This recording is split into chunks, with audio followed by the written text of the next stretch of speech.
Place the driver's side floor mat in position. Adjust it to fit. Do the same for the front passenger side. Open the front bonnet. Place the mat inside. Fold down the rear seats. Place the rear floor mats in position. Adjust them to fit. Open the tailgate. Open the storage compartment at the bottom of the cargo area. Remove the partition. Place the mat inside. Close the storage compartment. Place the cargo area mat in position.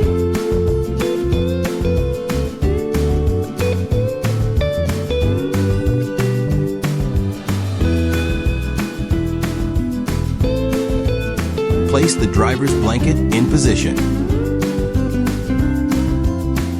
Fasten the clips.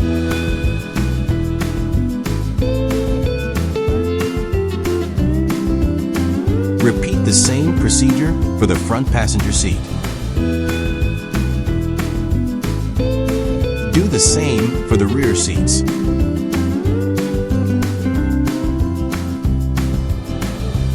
Once the blankets are in place, fasten the clips. Finally, lower the rear seats.